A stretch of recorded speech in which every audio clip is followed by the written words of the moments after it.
الحمد والشكر لمن كل به سارا له ردا دون سقط عند السرسارا لا سنائي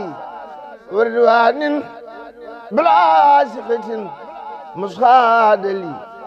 من بني ديمان أنصارا لله كل لدى أبار مكرمة من أرسال وفي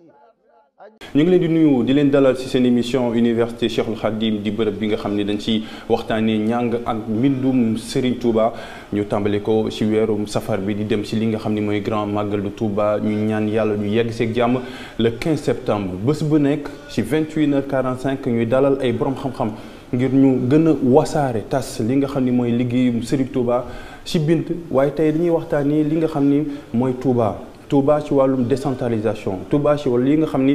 mooy avenir am ci wàllum territorialisation des politiques publiques te kuñ ciy dalal mu nekk borom xam-xam bi nga xam ni dafa yëkkati xalimaam daal di bind benn ouvrage boo xam ne si du ko duppee Touba destin d'une ville monde mu nekk suñu sëriñ di Cheikh Bamba Dièye ñu ngi lay nuyu di la dalal ci li nga xam ni mooy université Cheikhul Khadim. jërëjëf sama sëriñ maa ngi lay ziyaare bu baax. di kontaan loolu ci dalal bii nga ma dalal ci bërëbu xam-xam. te Serigne Touba ak xam-xam kenn mënu leen teqale. lu ma leen njëkk a laaj mooy balaa ñuy dugg ci ouvrage bi mooy ci université bii nga gis di université Cheikhul Khadim Serigne Mountakha Bassirou Mbacké daal koy samp 2018 daal ci investi 37 milliards ci li nga xam ne mooy fonds propres université ban solo la am ci liggéeyum Serigne Touba.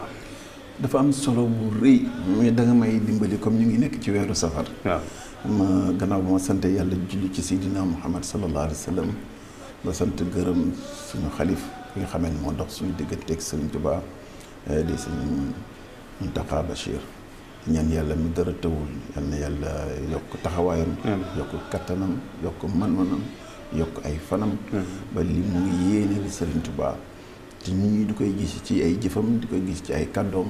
yàlla dimbali ñu ba mu def ci lu kawe njortam. di nuyu nag mbooleem mbokki taalibe yi ci safar gi ñu nekk di nuyu mbooleem doomu Sénégal ak jullitu àddina yëpp parce que bisu Serigne Touba dafa di bisu àddina yëpp. ndax borom foofu la doon xoolee ak noonu la taxawee woon. li ngay wax nag ci université dafa am solo. ndax suñu borom subhanahu wa taala mu njëkk a wax ci alxuraan ni hal yastawi alladina yaalamuuna walladina laa yaalamuuna ndax di ngeen yemale ñi xam ak ñi xamul donc alxuraan yàlla daf ko tënk ci téere. muy somme de connaissances somme de règles ak somme de comportement yoo xamee ni pour nit ki mën ko jëfee premier préalable bi mooy mu jàng. ndax boo jàngalee du xam moo tax téere fiqh bi gën a nekk accessible ñu koy wax Laxdari dafay wax ni yàlla araamal na ci jullit muy jëf dara te xamul lan la ci yàlla atte. c'est extrêmement important pour que doomu aadama bi xam te Sëriñ Tuubaa dafa ni fa man nahaakum ani taallumi fa nahiyahu ila dalaali yantami nee na képp koo xamee ne tere na la xam xamal ni tere googu da lay yóbbu dudul ci sa alkune. donc Sëriñ Tuubaa dafa jël la connaissance teg ko mu doon la clé de voûte de son système ndax ba muy wax li muy bañ koy tuumaal ni ko da ngay jiyaat dafa ni dëgg la damay jiyaat mais samay jumtukaay mooy xam-xam ak ragal yàlla. donc université ci Touba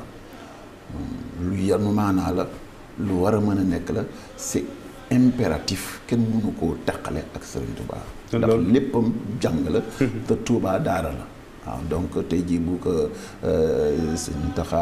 taxawalee dëppoo la nga xamee ni mag wuy juróom yu baax yi moom la ñu njëkkoon naal. je pense que ce n'est que quelque chose de tout à fait juste normal et qui se justifie par rapport ak li nga xam ne moom la Serigne Touba di jàngale. mu nekk ville lumière Touba nekk ville monde dama ko sàcc ci sa ouvrage bi nga xam ni moom nga bind lu tax nga ni Touba ville monde lu tax lu waral nga choisir boobu titre ci ouvrage bi nga xam ni ouvrage bu yees bi nga bind. xam nga Serigne Touba ci boppam dafa wax ni wallahu yansuruni wala xalqu tatba'uni fil barri wal bahri za naf'in bila darari nee na yàlla dimbali na te nit ñi dinañu wàll fu nekk ñëw wut si ma jóge ci à travers les océans jóge ci géej gi jóge ci continent yi jéeri ji te bu nu ñëwee dinaa leen jëriñ te duma leen lor kon nañu def image u un tabernacle de lumière un espace dédié à Dieu boo xamee ne day irradier leeru yàlla ak leeru Seydina Muhammad sallallahu alayhi wa sallam mu jëm ci àddina yépp donc day nekk un point nodal boo xamee ni fu doomu aadama jóg te diine ngëm-ngëm lu baax ak roy rasulillahi sallallahu alayhi wa sallam intéressé la Touba day doon benn champ focal boo xamee ni daf lay attirer donc nécessairement on part d'un point mais objectif bi c'est universel c'est pourquoi c'est une ville monde ndax Sëñ Touba wootewul yem ci nit ku ñuul wootewul yem ci wolof bi wootewul yem ci tubaab bi dafa woote ci addina bi yépp woo doomu aadama yépp za naf in bi laa dararin leen jëriñ te du leen lor et c'est pourquoi sa ville bi nga xamee ni mooy la vitrine de la Mouridiya mooy mandarga bi nga xamee ni élément visuel bi gën a am doole tey jii ci vulgarisation nécessairement day am un aspect universaliste maanaam day wër addina yépp loolu moo tax ma ni ko destin d'une ville monde parce que dama jàpp ni ab tubaab dafa war a ñëw gis lu ko dundal spirituellement et temporellement ci Touba ab indien mën ko gis ab américain mën ko gis ab chinois mën ko gis ni ko sénégalais bi ak africain bi di war a gisee ak yéege loolu di war gën a war a wasaare lu naan universaliser li nga xam ni mooy liggéey Serigne Touba suñ jàppandikoo ci titre bi. absolument parce que gis nga Serigne Touba tubaab bi nga xamee ni jéem na ci moom ba tàyyi mënatu ci moom dara dafa ñëw ci moom laaj ko ni ko dañoo bëgg a jàmmoonteeg yow ndax te la koy indi mooy ñu bëgg a xam sa mbooloo nan la mel ak ñan lañu. bu ko defee li yéene jàmm gi ñu am suñu diggante ñu tasaare ko ba mu yegg si ñoom mag yi dinañ wax ni Serigne Touba daf ni leen. ñuy dënn ba si ak saar nodd di nodd gi jibee ba pare mu ne leen dem leen ci àddina fu ngeen dégg lii xam leen ni ñooñu ci man la ñu bokk donc en tant que jëwriñu rasulillahi sallallahu alayhi wa sallam Serigne Touba dafay daal di épouser tout l'écosystème de Seydina Muhammad sallallahu alayhi wa sallam fépp foo xamee ni jàngale rasulillahi sallallahu alayhi wa sallam dafa yegg muy l'espace humain ndax dañ ko yebal jëm ci jinne yi ak nit ñi moom Seydina Muhammad sallallahu alayhi wa sallam donc képp kuy jëwriñam jàngaleem dafay nekk jàngale goo xamee ni day yegg ci ñooñu ñëpp ñi nga xamee ni cible lañu ci message u Seydina Muhammad sallallahu alayhi wa sallam donc naturellement la version universelle de la Mouridiyya di imposer wu parce que mënul am une version locale parce que Serigne Touba dëgg-dëgg ki muy jëwriñu mooy Seydina Muhammad sallallahu alayhi wa sallam. mu nekk lu am solo waaye dañuy ñëw ci li nga xam ni mooy lu waral ñu samp Touba loolu mu nekk chapitre boo xam ne ci développé nga ko lan nga ci mën a indi loo xam ne ci lu leer la sur les motifs de la création ci li nga xam ni mooy Touba. Serigne Touba ci boppam xëyul xëy rek. taxawal yoonu murit suñu borom ci boppam moo ko sant ni ko jógal nga yare ci itte ak pas-pas rabbi asaabaka bil himma wala turabbihim bi dars bi loolu ñëwee dafa dajale ñi nga xam ne ñoo nekkoon ci daara yi Maam Mor Anta Sali wax leen ne leen képp koo xamee ni xam-xam booy jële ci téere moo tax nga ñëw fi bu dee téere sàngam dem leen ci kër sàngam bu dee téere sàngam dem leen ci kër sàngam képp koo xamee ni nag tarbiya tarqiya yegg ci yàlla doon jullit mat nit ni nga moo xamee ni noonu la war a taxawee en tant que représentant de Dieu sur terre ñooñee na ngeen ñëw ñu jaayante te jaayante googu nga xamee ni Sëriñ Tuubaa daf ko installé dugguleet ci moom ndax jaayante moom la yàlla mooñaaleeg doomu aadama ndax keroog bi mu ñu sàkkee li ñu njëkk a wax mooy alastu bi rabbikum qaalu bale wuyu googu ñu wuyu nee nañu l'âme du prophète Seydina Muhammad sallallahu alayhi wa sallam moo njëkk a wuyu yeneen ruu yëpp topp ci donc yàlla créé ñu benn une chaîne spirituelle c'est pourquoi ñu mën a wax ni la Seydina Muhammad mooy xaatima nabiina wa imaamil mursalina il est le dernier des prophètes mais mooy njiitu ñi yàlla yónni yëpp mu am ce chaînon spirituel boo xamee ne day tasaare jëm ci yonent yi jaar ci yonent yi tasaare jëm ci xutb yi jaar ci ñoom tasaare ba yegsi si jaam yi donc chaînon boobu moom la Serigne Touba di perpétuer moom la Serigne Touba di dundal ko nag moo war a tax ñu xam ni Touba gi ak taxawaay gi loolu lay war a tekki donc bu fekkente ni dafa am njàngale boo xamee ni ak yar boo xamee ni suñu borom subhanahu wa taala daf koy sas Serigne Touba jël ko jubale ko ci rasulillahi sallallahu alayhi wa sallam jox ko ni ko demal nga topp rasulillahi sallallahu alayhi wasallam ngir nga mën a am li nga xamee ni moo war a doon xaadimu rasul doon ki nga xamee ni moo mën a dimbali jaam yi xettali leen ci àddina ba pare assurer seen félicité dans l'au-delà. Donc schéma boobu day laaj non seulement mu approprié wu lépp loo xamee ni day tabax di defar doomu aadama bi ci biir jaayante googu boo ñëwee ci alxuraan sous le pacte d'Hudaybiya ndax keroog bi yonent bi jibee Makka yéeféeri tere ko ba ñu signante le pacte boobu suñu borom dafa wax ci alxuraan laqad radiyallahu anil muminina iz yubaayi'unaka tahta shajara yàlla gërëm na jullit yi nga xamee ni jaayante nañu ak rasulillahi sallallahu alayhi wasallam ci suufu garab ga jaayante gi mooy nangu gi ñuy nangu ni mu nekk yonent ak taxawaay gi ñuy taxawaay ni dootuñu ko diingat ndigal lu mu jox dinañ ko jëfe tere gu mu indi dinañ ko bàyyi. moo tax boo ñëwee ci sifatul murid sadiq on retrouve les mêmes articulations ak taxawaay yi nga xamee ni moo doon qualifier le pacte d'Hudaybiya googu. Donc schéma boobu ak taxawaay boobu objectif boobu Serigne Touba am pour nekk jëwriñu Rasulullah sallallahu alayhi wasallam un vivificateur kuy yeesal di dundal li nga xam moom la Rasulullah sallallahu alayhi wasallam indi daf ko jox donc responsabilité pour mu mën a créer un écosystème ak suuf su sell bu mat bu yaatu boo xam ne dina mën a jël en charge la totalité de l'individu ci wàllu éducation am ci wàllu formation am ci wàllu matam pour mu mën a nekk al insaanul kaamil nit kooku loolu moo tax Serigne Touba nécessairement il fallait que mu am suuf soo xamee ni dafay mën a doon un espace sanctifié bu mu mën a taxawal dund ci ak dundal ci li nga xamee ni mooy njàngaleen loolu moo tax moom ci boppam wax na ni bi muy créé Touba wutul kër maam bu raaf mu koy dundalaat wutul aussi suuf soo xamee ni dafay daw pour làqatu fa wutul loo xamee ni daf koy samp pour ni kat diw nangam moo samp barab nangam li tax mu samp Touba faqat li ihya'i sunnatil amin daf ko créé rek pour dundal sunna Muhammad sallallahu alayhi wa sallam donc suufa ngi soo xamee ni dafa méngu bi alxuraan di wax ni al baladu tayyibu yaxruju nabatuhu la cité idéale engendre le meilleur homme projet wu Serigne Touba pour formater l'individu pour taxawal ko day laaj kon ñu am suuf su sell suuf su matale daara ju yaatu joo xamee ni doomu aadama bi dina ci mën a évoluer parce que dara dafa gratuitul dara dafa nekkul hasard lépp dafa daw ci schéma bu yàlla tëral jox ko Serigne Touba mu war ko articuler war ko réaliser ci kaw suuf c'est pourquoi Touba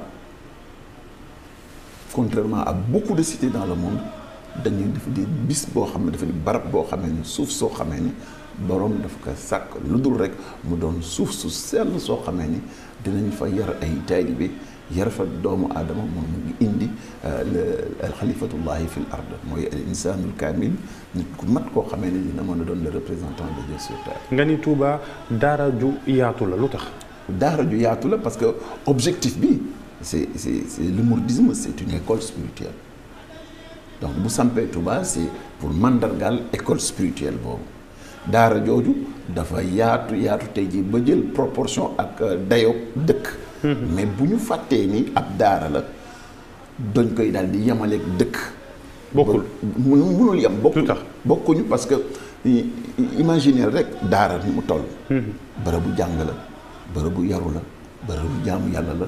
bërëbu def farata yi nga xamee ne moo dox ci diggante jaam bi ak ki nga xamee ni moo ko sàkk imaginer daara jooju ca na mu toll muy yaatu di yaatu ba toll na dëkk wala ëpp dëkk du ko tere nag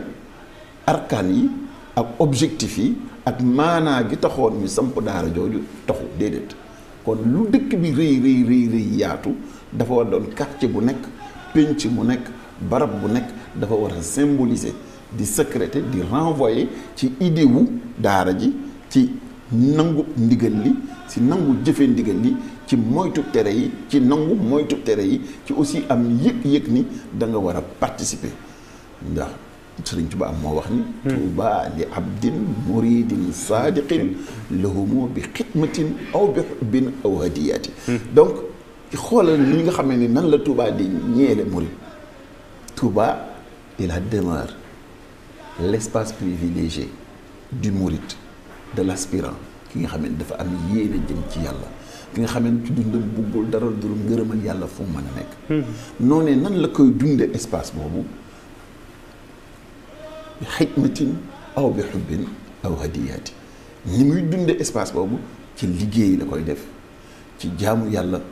ak ci effort bu muy participer ci développement li nga xamee ni mooy écosystème boobu nga xamee moom la Serigne Touba créé te Touba di ko symboliser et fii symbolique yëpp dafa am solo ndax tur bi sax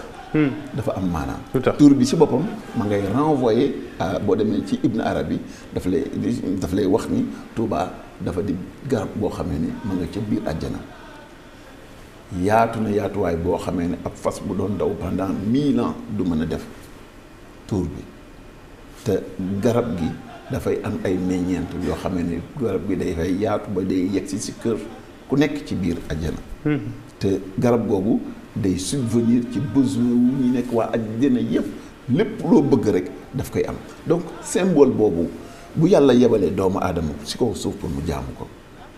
donc essence su existence su doomu aadama mi ngi feeñ ci kaw nga yëg loolu ba pare dund ko donc suuf si nga xamee ne nag texe la war a indil dafa war a doon suuf soo xam ne dañ ko war a articuler dañ ko war a mooñ autour de ses besoins essentiels pour que l'objectif bi gën a am solo ci dundu doomu aadama muy am texe ci kaw suuf ngir bu ëllëgee nga bokk sang ya suuf soosu mën ko réaliser et loolu mooy objectif bi Serigne Touba la ci. lan la ñuy def léegi ba établir un trait d'union ci diggante daara ak dëkk muy mel ni diggante tradition ak modernité est-ce que loolu mën naa nekk. mën naa nekk parce que réalité bi dafa imposer aussi ñun. ndax tey jii Touba am na dimension dëkk. li fi nekk tey mooy fan la ñuy jëlee ressources yi fan la ñuy wuti xam-xam bi. fan la ñuy wuti jumtukaay yi pour méngale projet bi Serigne Touba am ci dëkk bi ak réalité bi ñuy dund ci dëkk boobu. loolu li muy signifier rek moo di que ni contrairement aux autres villes Touba dafa di dëkk boo xamee ni borom dëkk bi ci boppam. borom daara ji ci boppam moo ko wutal li naan un plan directeur d'urbanisation. Serigne Touba ci boppam moo ko wutal te plan directeur d'urbanisation bi ab xasidaam la bu ñuy wax Matlabul Fawzayni plan directeur boo ko déggee mooy lan mooy essence su dëkk bi lan mooy objectif yi nga xamee ni établissement humain bi moom la war a jox doomu aadama yi nga xamee ne ñoo fay xëy di fa yeewoo te loolee lépp Serigne Touba daf ko tënk ci Matlabul Fawzayni te nitu diine góor yàlla gu mel na Serigne Touba du nekk comme tubaab buy inventé dëkk tubaab buy inventé dëkk dafay indi la charte d'Athènes dat ni la il faut ceci il faut cela il faut que d'abord conditions de sécurité yi am il faut que nit ñi am dëkkuwaay il faut que ñu mën a dem mën a dikk la question du circuler du transport ñu mën ko réaliser la question de la sécurité la question et cetera jusqu'aux questions yi jëm ci assainissement yooyu yëpp mais bu si nekk danaan man nii laa koy tëralee nii laa koy tëralee nii laa koy defee voici comment le projet war a demee nii la war a jaare maanaam danaan man lay déparé wéeru ci kaw xam-xamam et c'est comme ça que dans le monde moderne noonu la ñuy planifier wala noonu la ñuy projeter ab dëkk mais bu dee góor yàlla wala un homme spirituel buy tracer dëkk day xam ni lépp lu am wa ma min daabati fil ard ila ala allahi rizqaha dafay xam ni lépp lu am ak mu mënti amee ci ndigalu borom bi rek lay dawee et c'est pourquoi le projet de Touba a été réalisé par le dessein de Dieu yàlla ci boppam moo tabax Touba te comme moom mooy l'omniscient l'omniprésent et l'omnipotent yooyu ne jooju ak pas-pas boobu ak dogal googu moom la jël di rafaatale ko Serigne Touba mu sampee ko Touba donc Serigne bi buy def plan directeur du wax je veux ceci ou cela bëgg naa lii nañ def naa nga déedéet danaan allahumma yaa rabbi maa ngi lay ñaan ijal rujui ila qawmi wala mu def ni tuuba li abdin muridin sadiqin lahumo wajal maskani maskanan mubarakan yow sama borom defal ma sama dëkk mu doon dëkkub xam-xam yow sama borom defal ma sama dëkk mu doon dëkkub jàmm defal ma sama dëkk mu doon bëtu naataange defal ma sama dëkk mu doon bëtu xéewal defal ma samay ñoom ñu xiirtaloo jàng xam-xam bu ñu ko jàngee nañ ko jëfee bu ñu ko jëfee nañ ko sellal bu ñu ko sellalee et cetera donc l'humilité de l'homme de Dieu dafay wuuteeg l'énoncé péremptoire de l'intellectuel occidental aujourd'hui donc nit ki nga xamee ne dafa wiiru ci yàlla buy tracé day ñaan boromam yow mii nga xam ne yaay def lexique bi yaay def lecture bi yaa war a xam gannaaw ñaan bi nga déceler ci le projet sous-jacent bi ci nekk mën ko tëral loolu moo tax ñi xam yépp tey gëstu bu ñu demee ci Matlabul Fawzayni baat boo gis ñaan boo gis projet la ci li nga xam ne moom la Serigne Touba bëgg Touba mel ko. dinañ yéggale ci projet bi mais dama koy bañ a fàtte yaa ngi doon wax sànq ci wàllum jaayante bi juróomi septembre bi weesu ñuy màggal julli géej gi ci sa dëkk muy Saint-Louis loolu tamit am na solo lool ci jaayante bi ci nitu yàlla lu ñuy woowee dem ci géej gi dem ak géej gi loolu mu am solo ci diggante ak ñi nga xam ne mooy pouvoir colonial bi balaa ma koy fàtte parenthèse boobu ndax mënoo bokk Saint-Louis loolu am fa te doo ci yëkkati ay kàddu. absolument parce que ñaari rakka yooyu dafa am solo lool ndax pratiquement moo waral li ci des yëpp ba ci màggal gi. dem géej gi mooy màggal. waaw ba ci màggal gi nga xam ne moom la ñuy célébrer Serigne Touba bis bi mu di dem exil bis boobu nga xam ne day dem muy di tasanteeg tubaab bi mu tombeeg janoon bi mu janoonteeg tubaab bi le premier jour du 18 du mois de safar ci la sës jaam yi ni nañu ànd ak moom jàppale ko santale ko yàlla ci xéewal yi nga xamee ne defal nañ ko.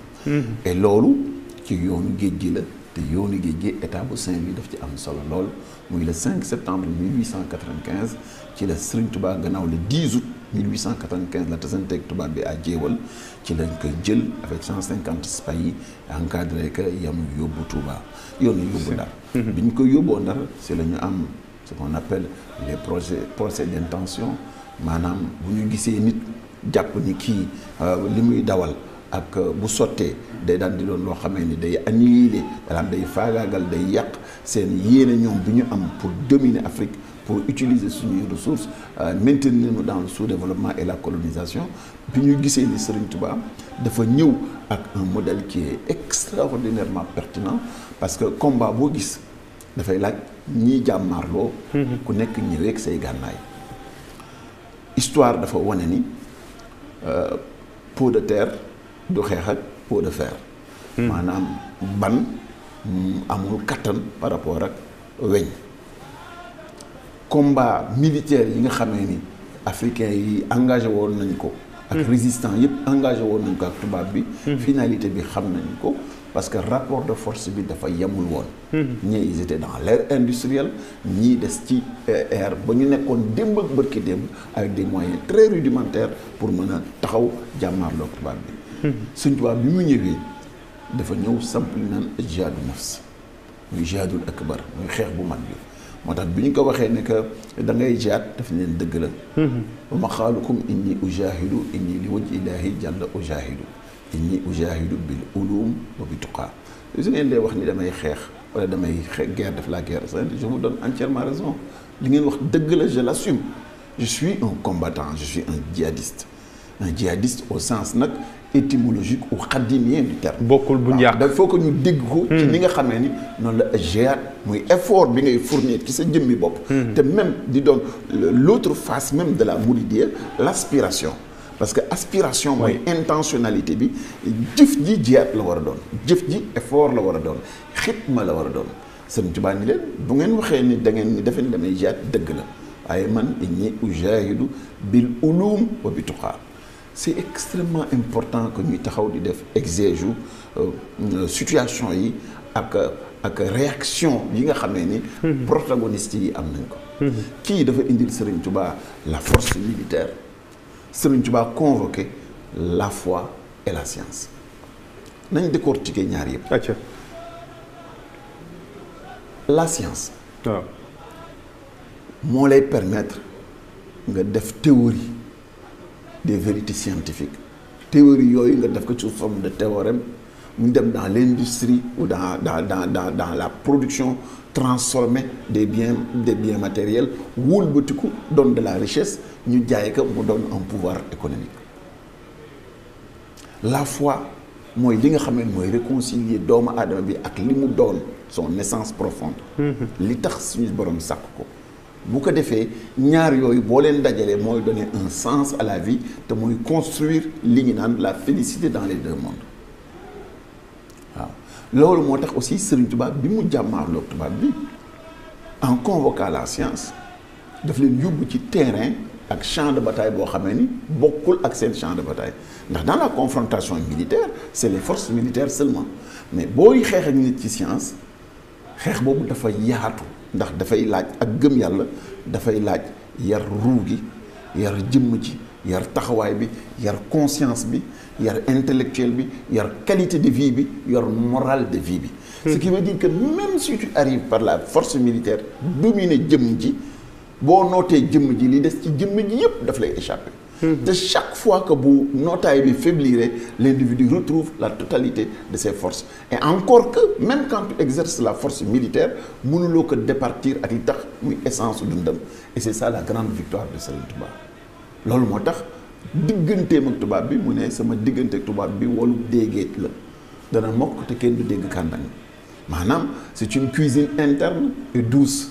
dinaa arriver ci samay objectif dinaa am ndam ci ñoom te dara du damm waaw moo tax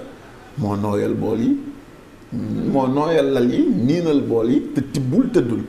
et c'est ça la pertinence lorsqu'il aurait pu su engagé woon ay soldaaram muy ay taalibeem dans une confrontation militaire non seulement ussi bi xam nañu ni muy demee mais en même temps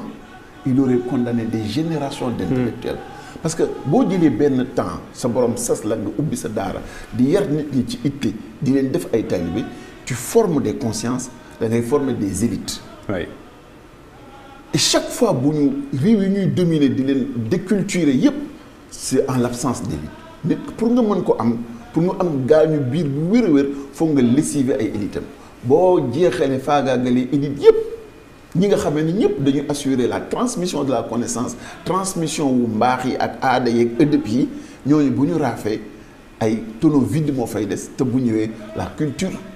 étrangère dominante day am doole et c'est là la grande différence entre le Sénégal tel que nous sommes et les autres pays africains. Oui. ñii ils ont engagé ils ont décimé les élites ñun suñu ay leaders dañoo engagé le combat frontal mu yem ci seen jëmmi bopp ñu encaisser la totalité de la furie et de la charge de l'Occident en laissant les élites intactes tout au long du combat de Serigne Touba tous ces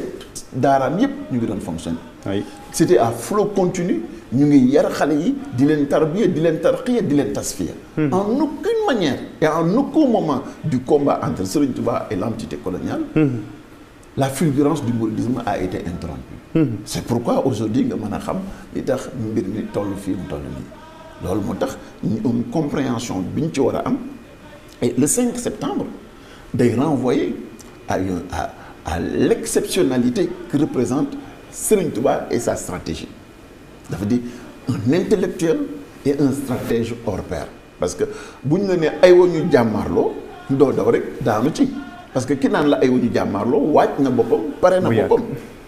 moo tax ba nga tubaab bi woowee ci benn xeex daf ko fa bàyyeeg stratégie am jël stratégie boppam teg et stratégie boobu boo demee ca Assirou da nga koy gis garax bu mu ñëwee ci Amath Ndiaye Mabé ñëw ba Amath Ndiaye Mabé ñëwee ci moom ci turu waa Ndar yépp ñëw di ko wax ni ko foog nga ñaan appel ndax de yow wër nañu yow ku ñu tooñ la leen Sëñ Tuubaa wax moo di la ma wax ma Amath Ndiaye Mabé moo fi des ñu ko yow yaa may seere dinaa dem dellu si te doo file may dellu si doo fi faatu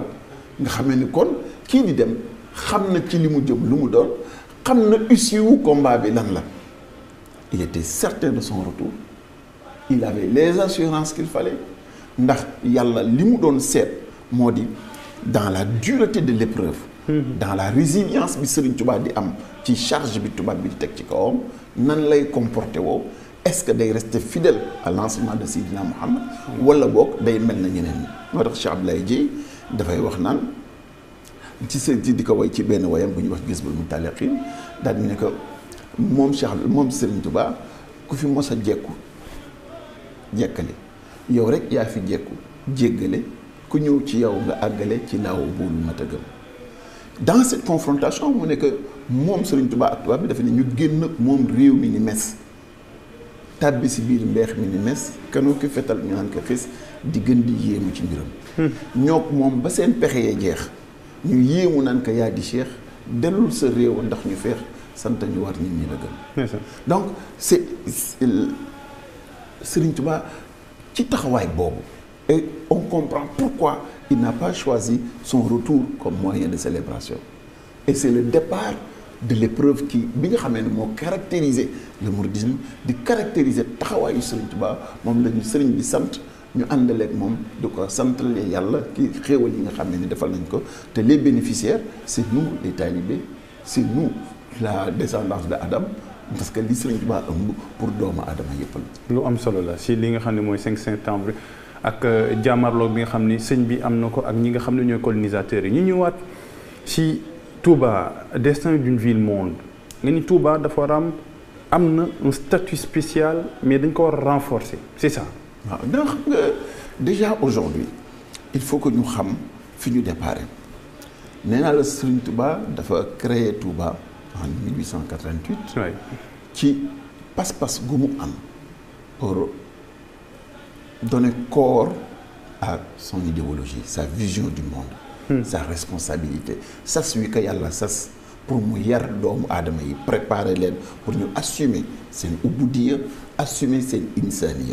ubudiyya mooy seen devoir ak seen responsabilité di jaamu yàlla ñu jaamu ko. seen insaniya mooy ñu mën a si doon socle de valeur humaine ak de responsabilité ak de taxawaay yi nga xam ne mooy màndargaal doomu aadama di ko wutaleeg leneen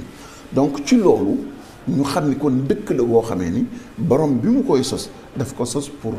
yeesal li nga xam ne moom la fi Rasulullah sallallahu alayhi wa sallam indi woon samp ko pour mu doon barabu jaamu yàlla samp ko pour mu doon havre de paix pour mu doon barabu xam-xam. donc par conséquent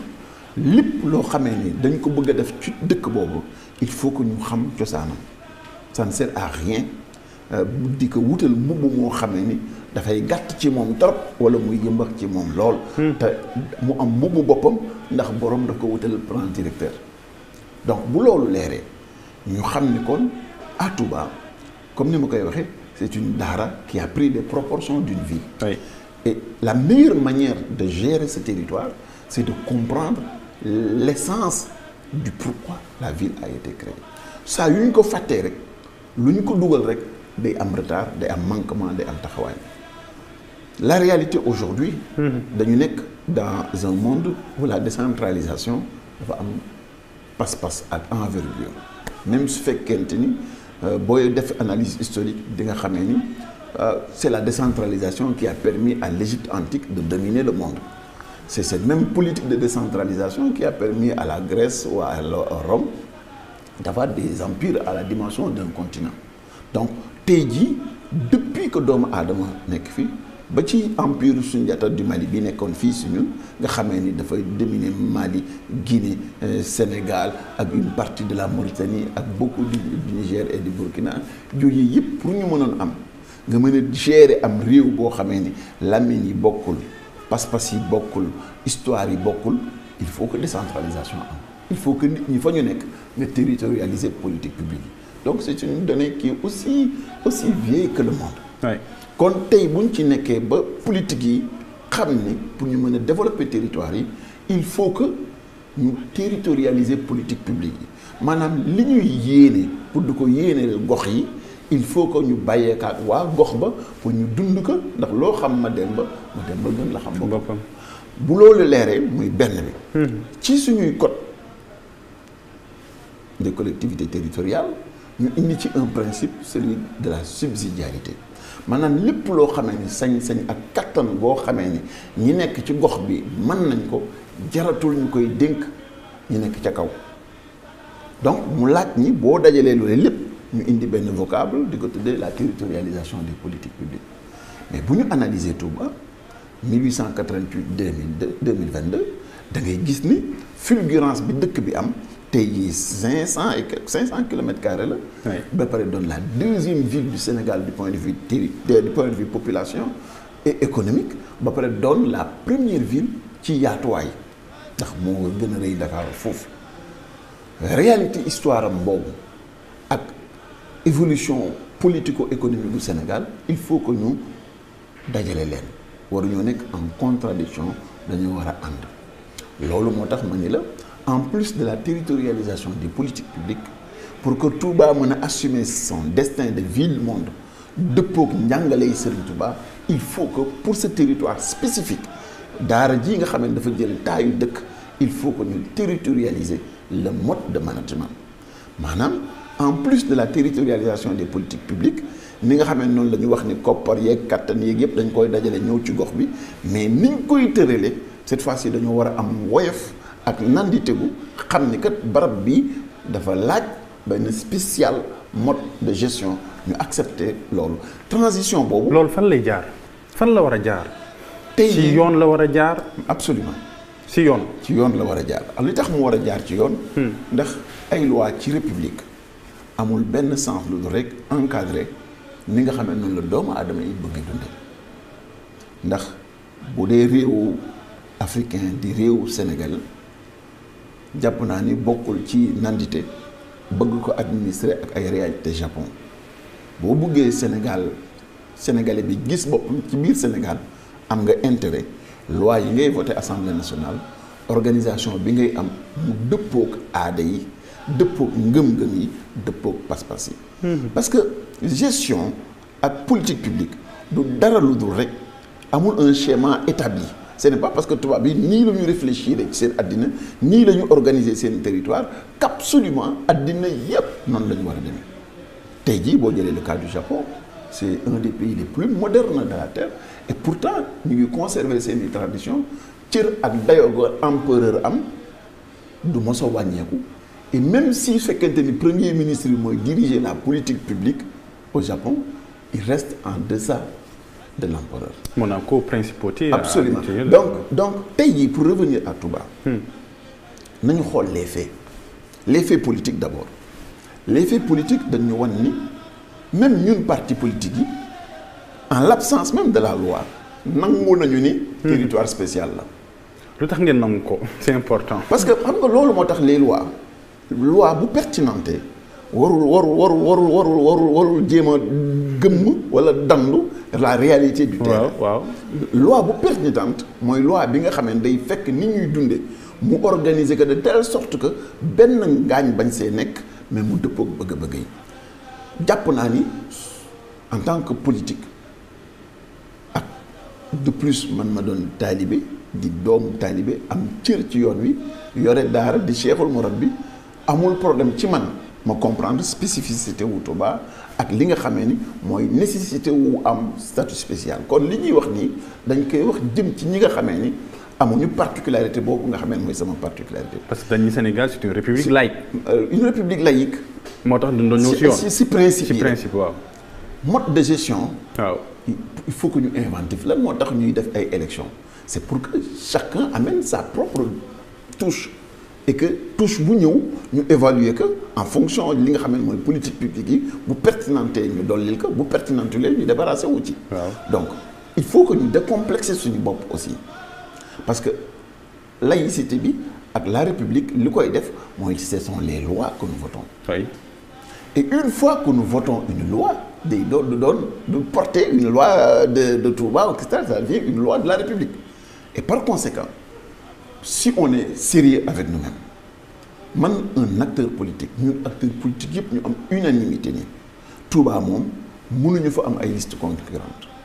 foog ñu bàyyi sëriñ bi mu seet nan lay gérer spécifiquement ndax xam nañu ni même si c'est une ville c'est une daara qui a pris la taille d'une ville. un titre foncier. Non, c'est une daara et un titre foncier qui a pris la taille d'une ville et par conséquent ab kër jaamur si on applique même la loi du point de vue intrinsèque. La loi dans le domaine privé on wuutewul ak le domaine public. dëgg la et ça aussi c'est une spécificité boo xam ne qu'il ne faut jamais perdre de vue ndax lu ci nekk rek dafa am solo mais on va pas aller trop loin là-dessus. mais li ñuy mën a taxaw ci loolu. mooy dès l'instant que ni ñun politique yi admettre nañu réalité boobu il faut que ñu conséquent moo di que ni comme les lois ce sont nos lois et c'est nous les acteurs politiques avec les citoyens ñooy def ce qu'on appelle le Sénégal. dara empêché wuñu ñu mën a am un statut spécial parce que day mën a tax lu doon loo xam ne dinañu mën a dimbali. pour ñu mën a taxaw ci wàllu boobu. d'autant plus que moi j'en parle facilement parce que j'ai été ministre de l'aménagement du territoire yàlla may na ma en tant que ministre ñu toog ak président de la République toog ak xalif bi ba problème statut spécial boobu jib man mii sama bopp en tant que ministre de l'aménagement du territoire jot naa instruction pour liggéey ci projet boobu donc en tant que ministre commencé woon naa si donc tey jii bu ma ko defee livre damay continuer liggéey bi nga xamee ne instruction la woon du président de la République à l'époque et au-delà de l'instruction mais c'est une réalité parce que ak ñu mu mënti waxee à Touba il y a une légitimité spirituelle bi nga xam ne moom la khalife général Serigne Mountakha Bachir di incarné. nooy tojee légitimité spirituelle. Cette légitimité spirituelle elle est due au fait que ni daara la elle est due au fait que ni fii titre privé la elle est due au fait que ni à la spécificité même du mouridisme ak homogénéité territoire bi homogénéité territoire bi boo ko boolee cosaan bi ak li nga xam ne moo nekk base bi ak réalité bi yoonu murid toll ci réew mi tey jii dafa lay daal di wane ni ak nu mu mënti demee quel que soit le pouvoir politique présent sur place mënut a supplanter la légitimité spirituelle. Alors que xam nañu ni en termes d'action ci jëf ak kattan ak man-man légitimité spirituelle boobu porté na loo xamee ni bu ko Touba jariñuwulee ngaañ la ci Touba. Moi je parle que des faits et de réalité je parle surtout de pertinence dans les options. ngaañ bi ci wàllum budget la. ngaañ bi ci lépp lay doon parce que gis nga benn principe ci décentralisation dafa di le principe d'inclusivité. maanaam li ngay def dafa war a tax ñëpp gis ci seen bopp mais ñëpp participer si sur l'espace de Touba quelle est l'entité bi nga xamee ni su jibee ñëpp gis ci seen bopp ñëpp participer si te du am benn voix discordante mais c'est la légitimité spirituelle qu'incarne le khalife et mënuñoo gérer Touba boobu nit politique yi accepter que ni duñu compétir foofu noonee la ñu war a am fulla yi organiser que parce que bàyyi ko mu dem noonu c'est une contradiction que nous entretenons dans notre système. Oui. Alors que rien ne nous y oblige. C'est un flou même. C'est un flou et c'est un flou même qui n'a même pas lieu d'être parce que ce sont les lois qui organisent la société. Oui. Et ces lois-là c'est nous qui les faisons ñun Sénégalais yi ñoo koy def on n'a pas de complexe à le faire. waruñu am complexe. non jox statut social. li nga xam ne mooy dëkk bi di Touba. parce que lépp dafa spécial foofu lépp dafa spécifique et toujours waruñu fàtte yéenay borom dëkk bi. ak li tax mu sos dëkk bi. et on a énormément de choses à gagner nañ dem ci réalité boobu. depuis ba yoonu murid de yoonu murid. pas une seule fois sëriñ bi xalif bu mu mën doon kenn su ñoo mosul nekk en porte-à-faux avec les rois de la République au contraire lépp loo xamee ni l'État central daf ko dogal tëral ko c'est de bonne volonté et avec beaucoup d'enthousiasme ci la sëriñ bi di ci taxaw di ci am yéene. gis nañ ci Covid-19 sëriñ Mountakha Bassirou Mbacké maa la wax loolu tàmbaliwul ak sëñ Mokhtar. sëñ Mountakha sëñ Sidi Mokhtar noonu la mele woon. sëñ Baara noonu la mele woon noonu. sëñ Saliou ba nga yegg ci sëñ Modou Moustapha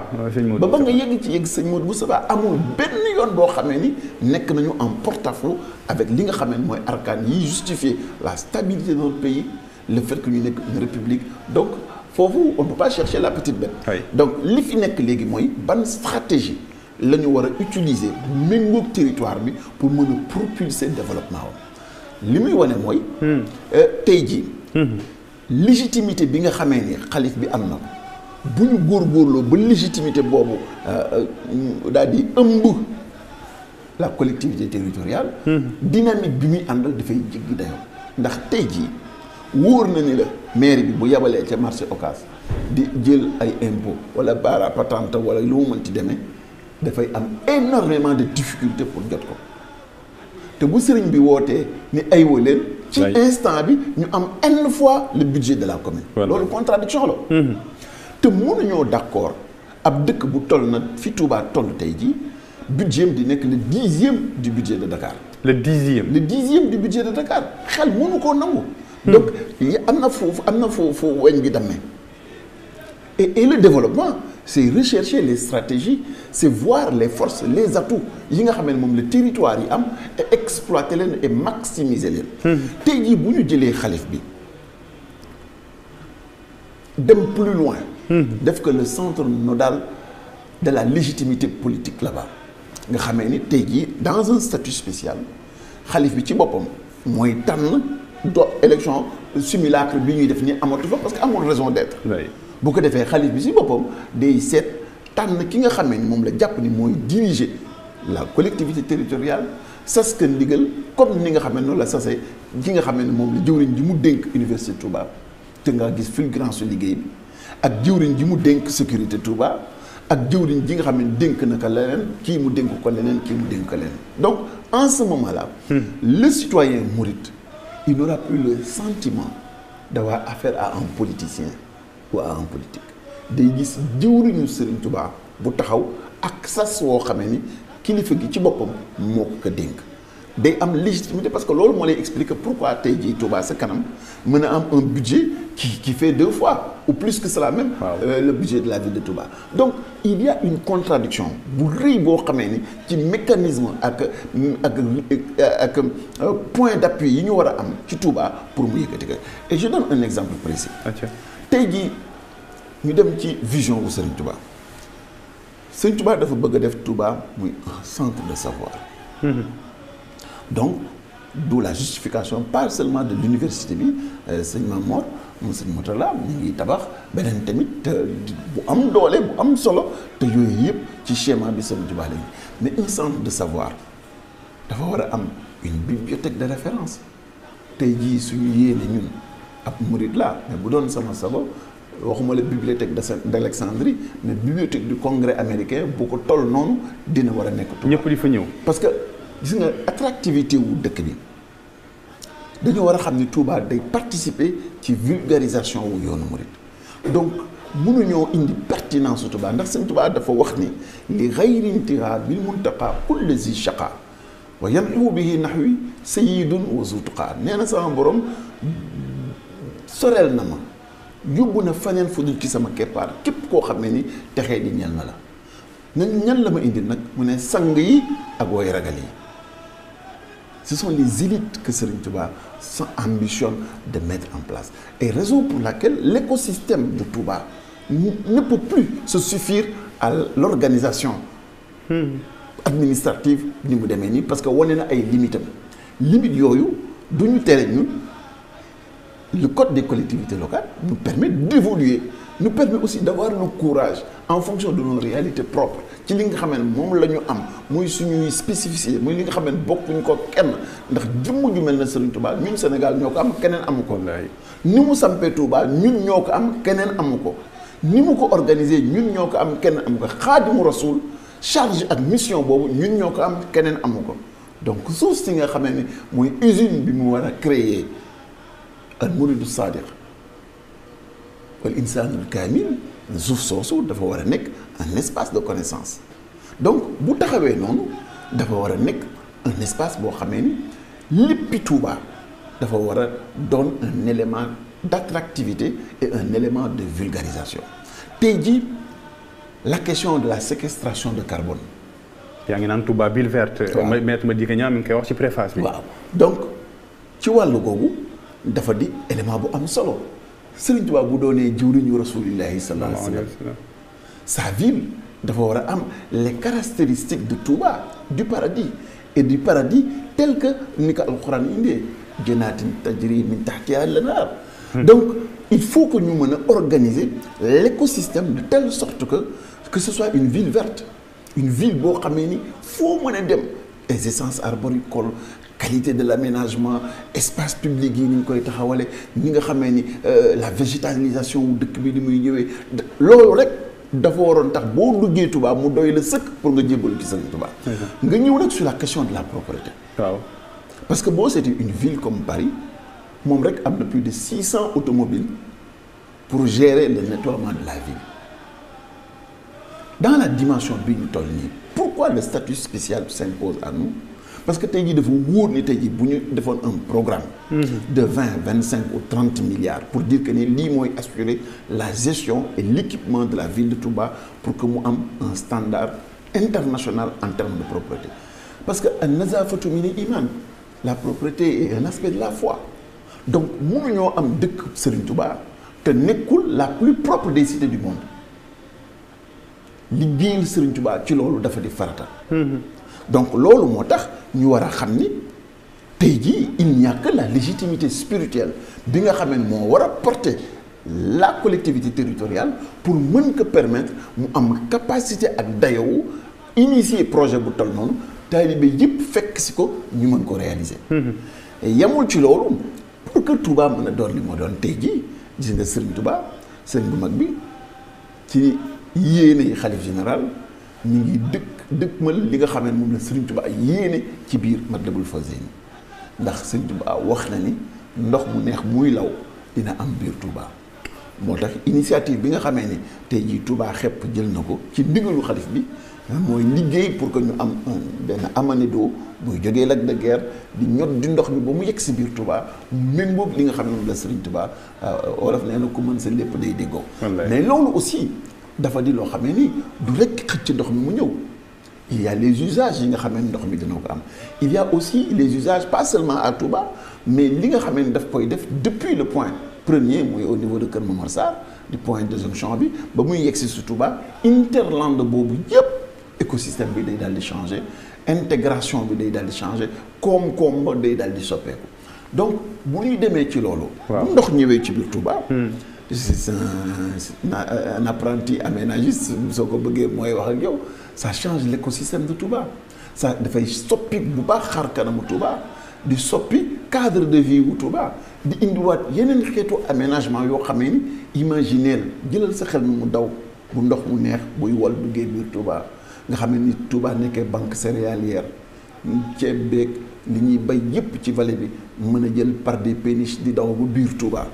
bu ñëwee foofu mën a tasaare woo ci biir réew mi parce que position wu Touba c'est une position barycentrique tey jii dafa nekk ci loo xamee ni à tout point du Sénégal mooy point bi gën a gaaw pour joindre beneen point bu mën a doon et yooyu yëpp c'est des éléments d'articulation yoo xam ne dama jàpp ni dundal ko du def dara dul wanewu pertinence su njàngale Serigne Touba ak ni nga xam ne waxoon na ko bi muy jógee Gabon di ñibbisi ndax dafa ne ijal rujui ila qawmi saadatana wal takfina yowma jami xalqi nirana yal nañu yàlla fayal borom Touba. amiin yal nañu yàlla fayal Xaadimu Rasul. amiin parce que en termes d'engagement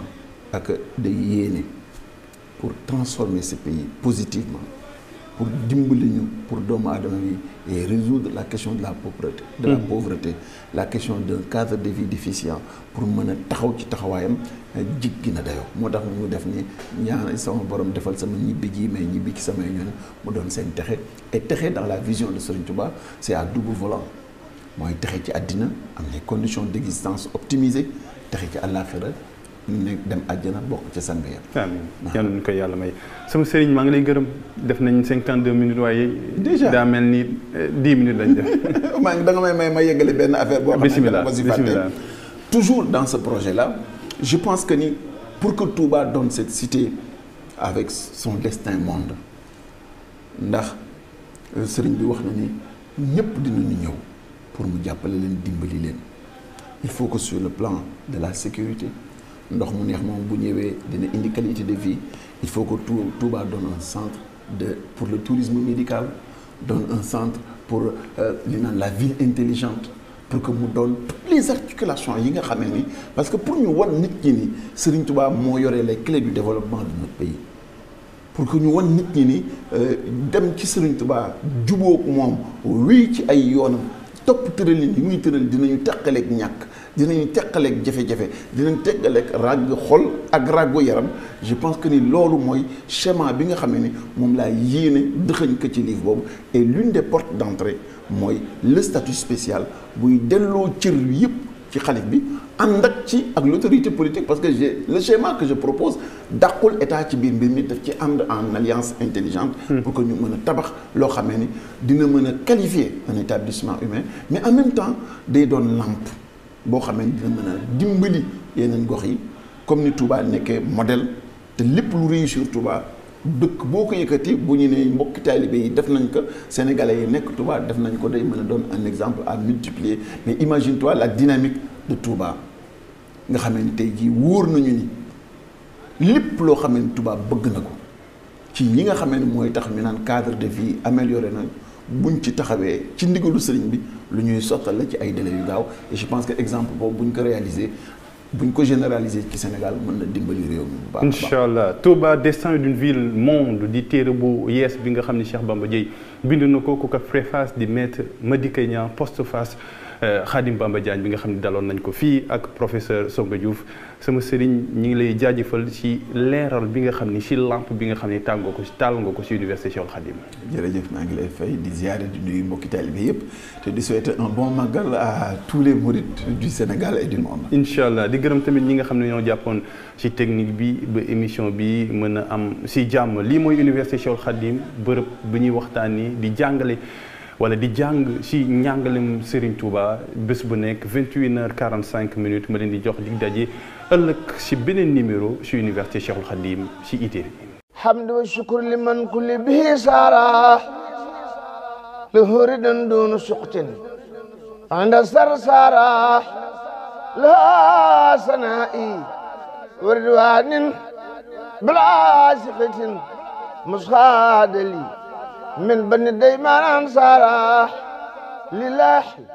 كل لدى أبار مكرمة من أرسال وفي